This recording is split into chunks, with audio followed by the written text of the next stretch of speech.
Hey y'all, welcome back to another episode of In the Kitchen with Baker Girl. Thank you, Jesus. It is a beautiful day to be in the kitchen. Today I am going to show you how to make this absolutely cute, tall, messy little melting candle cake. Before we jump into the video, don't forget to like and subscribe, and let me show you exactly how to put this cake together.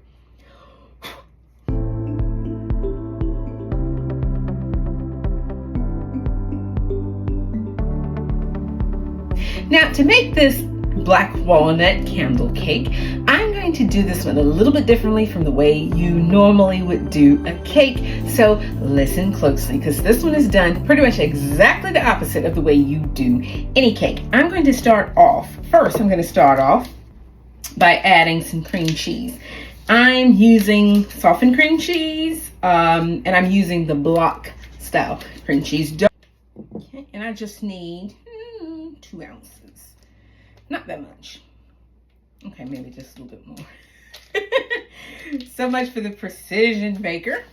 And I'm going to set that aside because I do need some more cream cheese, but just not right this minute. So I'm going to go ahead and add in my sugar as well.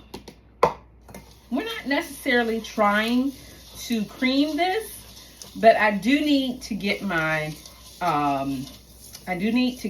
cream cheese mixed into this.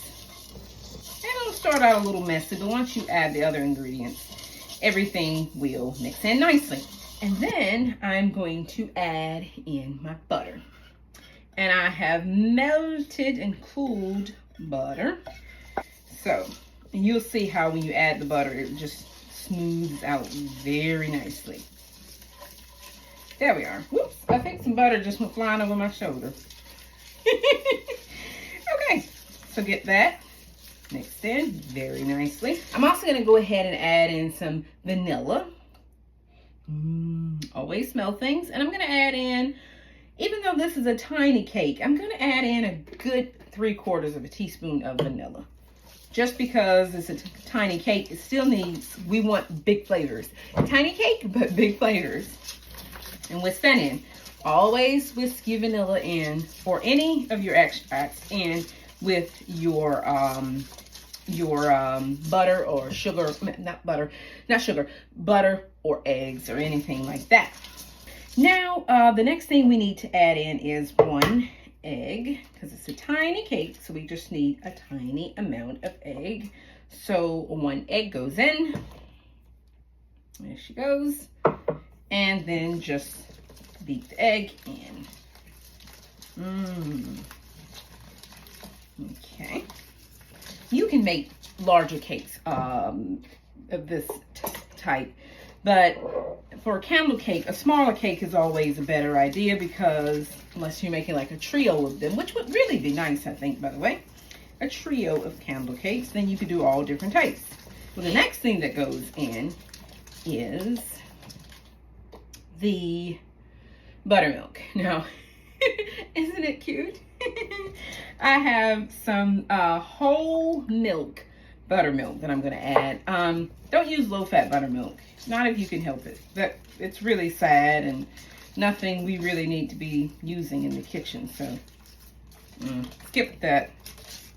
Now, in this bowl, I have flour, baking powder, salt, and baking soda already pre-measured out. Everything is already pre-measured just because it saves time for me having to watch me measure our ingredients. But I weigh everything out, so I have all my weights and everything totaled down. So I'm just going to go ahead and sift most of this in. The reason why I'm sifting is, I'm going to do that and then mix. The reason why I'm sifting is whenever you're working with baking powder or baking soda, they can be lumpy. Even at the best of times, baking powder can still be a little bit lumpy. So just always sift. And I'm going to reserve a tiny amount of this. Sift it right into here. And no lumps today, but sometimes there are lumps. Okay, set that aside. Very nice little cake batter. And whisk this in. You want to just make sure you whisk it until it's nicely mixed in. Okay, and I think that's it for the whisk. So set the whisk aside. Now I have here black walnuts, and you know they're black walnuts because you can smell them. I mean, it's unmistakable. So I'm gonna sift in the last little bit of that flour into the black walnuts. What that does is that prevents the walnuts from sinking to the bottom of the cake batter. Anytime you add anything to a cake, whether it's a carrot cake or you're adding pecans, you're adding raisins, whatever it is, always toss those things with flour. Some of the flour that's going into the mixture, it prevents the batter from it prevents these ingredients from sinking to the bottom. It just helps keep them suspended in the batter. So toss in a little bit of that flour. All right, now I'm going to switch to a spatula, and I'm just going to fold these in. We're done with the whisk. We don't need it anymore. So just go ahead and fold these ingredients in. Okay, so I need to evenly divide this mixture between my 4 tiny cake pans. These are 4-inch cake pans, and I need to divide this mixture evenly between all of these cake pans. The only way to do that accurately is to weigh this mixture. I know, weigh this mixture and then divide it between the 4 cake tins. So that's what I'm going to do. But before I do that, I'm going to spray these very well with a baking spray with flour, just to make sure our cake releases from the pans evenly. And I'm also going to put a tiny piece of parchment in between each one. That gives you some extra insurance that your cake will never stick to the bottom of your pan. Okay, so I've got all my little cake pans lined with a piece of parchment paper and sprayed with non-stick flour-based baking spray. Now I'm going to put it on a scale and zero out the weight. So now I know this is 87 grams. So I'm going to total that out. And now I can start dividing this mixture between the 2. Okay, that's 1. Okay, and then let's do the last 2. Okay, the last bit of batter goes into the last 1. And also I probably want to take my spatula and just tidy this up just a little bit on the countertop. Just give them a little shake and a tap, tap, tap. There we are. Shake, shake, shake. That way they bake evenly. Now, I'm going to place these onto a baking tray just to make sure that, number one, it's easier to get all of these little pans in and out the oven. And also, too, the baking tray will help conduct some heat under them because they're very tiny. And so the baking tray will help conduct an even amount of heat all the way around each one. So don't put them too closely together on the baking tray. So my oven is preheated to 350 degrees, and I'm going to bake these little tiny cakes until a cake skewer goes in and comes out cleanly. That shouldn't take very long because they're very tiny. So let's put our tiny cakes into the oven. Okay, the little cakes are out the oven. They smell really, really good. That black walnut really, really comes through.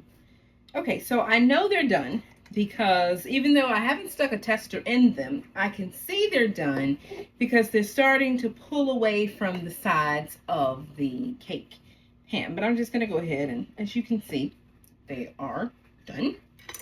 Now, tiny though these may be, they do need to cool. So I am going to place them on a rack and let them cool before I turn them out of the cake pans. You can go ahead and turn them out now, but I like to give my cakes at least 10 minutes in the pan before I turn them out, just because that way you have less risk of your cake breaking, because at this point they're very delicate, especially these little tiny cakes. So let them cool completely. Let them cool for 10 minutes in the pan, then turn them out onto a rack and let them cool completely. Also, you can wrap them in, and once they've completely cooled, you can wrap them in plastic wrap. and you can refrigerate them for overnight until they are completely cold. It's easier to ice a cold cake than it is to try to put buttercream on a room temperature cake. So I'm going to get these off to chilling, and while the cakes are chilling, I'm going to prepare my buttercream. So while my cakes are chilling, I'm going to go ahead and make my buttercream. Now, for this buttercream that I'm making, I'm actually going to add a little bit of that reserved cream cheese to it. Just because I like the way the cream cheese kind of break up all the sweetness in the buttercream. So I've got 2 sticks here of Land O'Lakes butter. You can use, I wouldn't use the European butter for that. Simply because it can make your buttercream a little bit heavy. I mean, you can, if you want to, that's perfectly fine. But Land O'Lakes is good for me. So I'm going to go ahead and start by creaming my 2 sticks of butter. And I'm using a hand mixer because this is not big enough for my big stand mixer. You can double this or even triple this, however you want to. So start out on low so butter doesn't roll everywhere.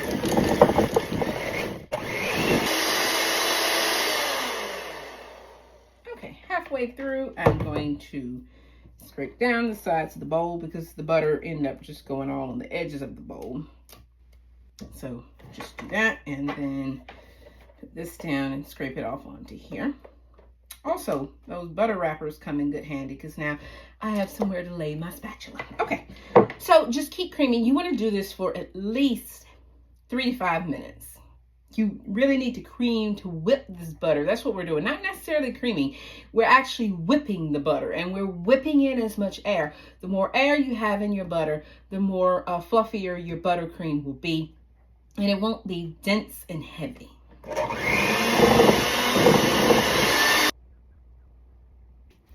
I'm also going to add in a small pinch of salt, not a lot. Normally I say a fat pinch. Well, this time maybe a tiny pinch of salt. And the salt just helps to bring out all the flavors.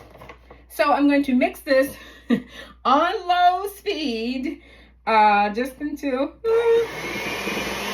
it's combined. Okay, I think the smarter thing to do will be to kind of start to stir it just a little bit because I'm going to have a cloud if I'm not careful. Probably going to have a cloud anyway. Okay, let's try it. Let's be brave. Let's be brave. Now we avoided the dreaded mushroom powdered sugar cloud. By the way, that is no joke. If you have ever had a huge poof of white powdered sugar hit you in the face, that is not fun. It might be funny, but it is not fun. So now we've avoided that. Go ahead and blend it all in.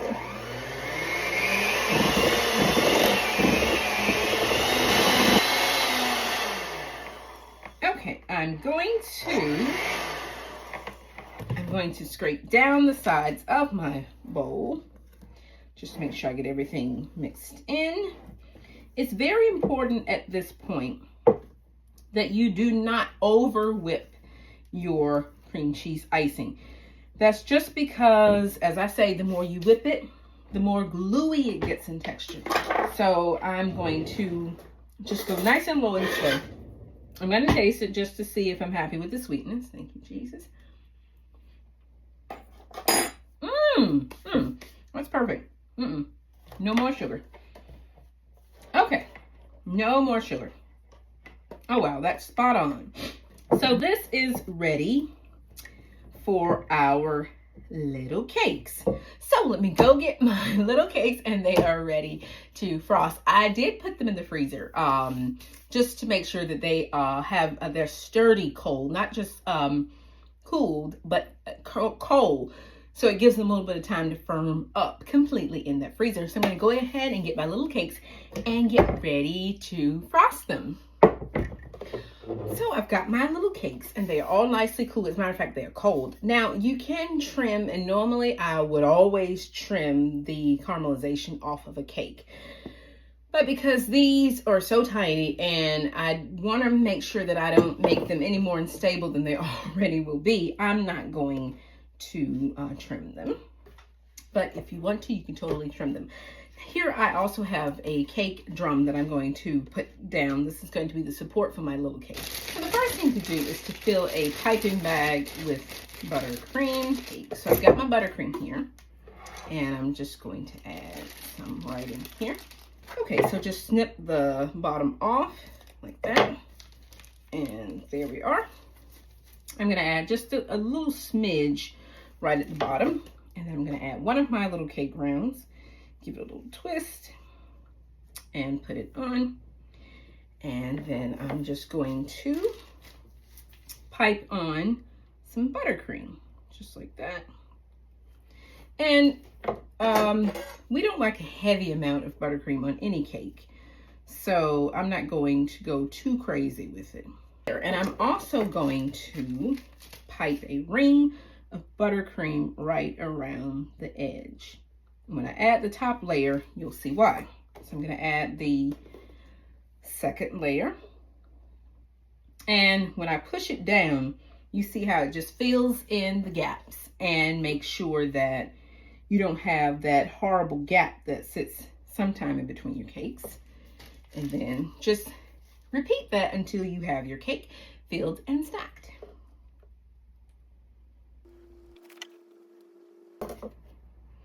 Okay, the last layer goes right on top. And as you can see, it starts to look very, very unstable. But don't worry, we are going to stabilize it. Now, there's a couple ways you can stabilize it. One way, you can add cake. I use cake pop sticks. You can add a dowel down through it. That will stabilize it, keep the little cake from moving.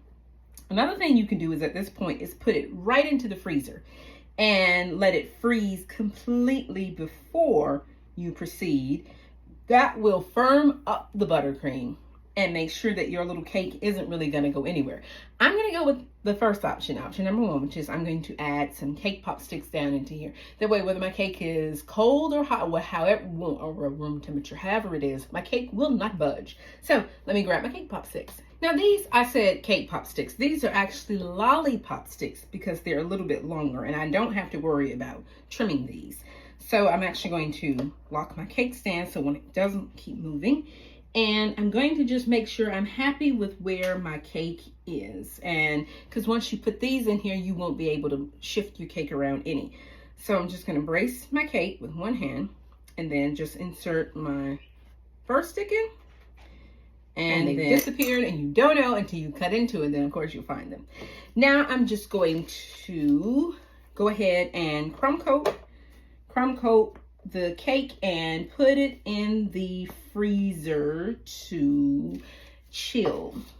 And that'll make the final coat a lot easier to apply. Now I'm going to go ahead and I'm going to take my tall French scraper and I'm just going to go around and smooth out the cake.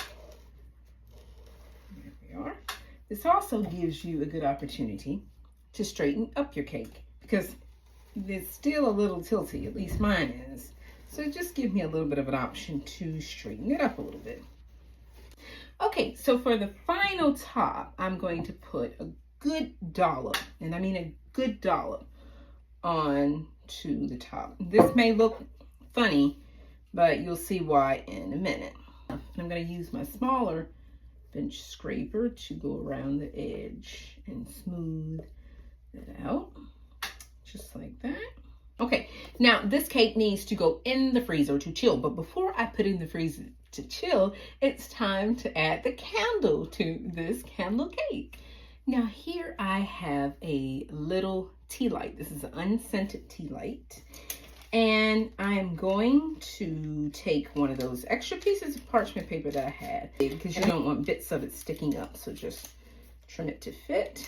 Okay, that's perfect. Now, pick the very center of your candle cake and set it right on there like that. And then take your tea light and sink it right down into it, just like that. Just give it a push and sink it right in, right into it. Now take your buttercream and smooth the edge right around. Add some to it if you need to. Add it gradually. Okay. And there we are. And you're kind of just hiding the tea light down inside the buttercream. Okay. And then once again, just smooth out that edge, just like that. And there, your candle has totally disappeared into cake. Now, it's important at this point that you let your cake chill before you add your ganache drip all around. So I'm going to put this back in the freezer and let it chill. And while the cake is chilling, I am going to prepare my white chocolate ganache. So here in a piping bag, I have some melted white chocolate. And you want to make sure that your white chocolate is very fluid. So add in some vegetable oil if you need to. Don't add water unless you're making a water ganache. But I didn't make a water ganache. I just added vegetable oil to it. You want to make sure that it's fluid. So I'm going to start off by testing 1 drop. You really, really, really want to push and just wriggle the board. It needs to be thick and chunky looking because we're mimicking a candle, a melting candle. So don't be obsessive about this. Just let it roll.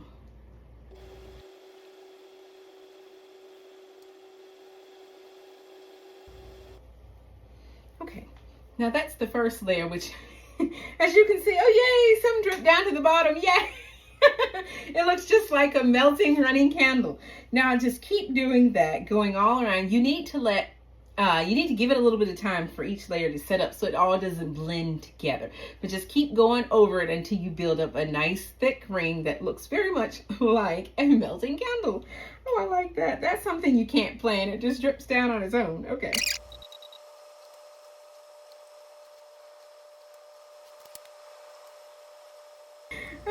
That is totally messy. It looks a mess, but it looks just like a melting candle.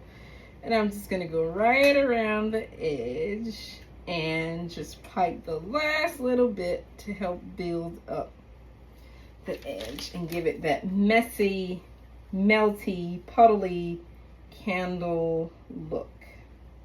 Mess. But it looks just like a it looks like a melting candle. Excellent. So you want to let this firm up completely for just a few minutes. It doesn't take long. Okay, so now it is time to light up this messy candle cake. So let's go.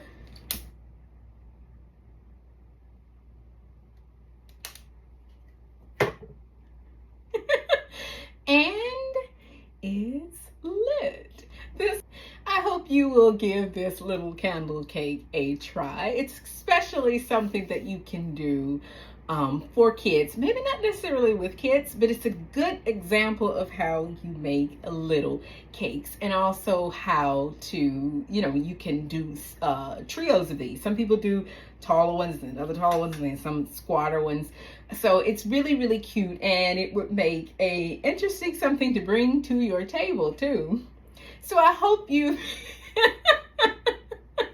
oh my goodness, it looks like something, a disaster happened to a candle.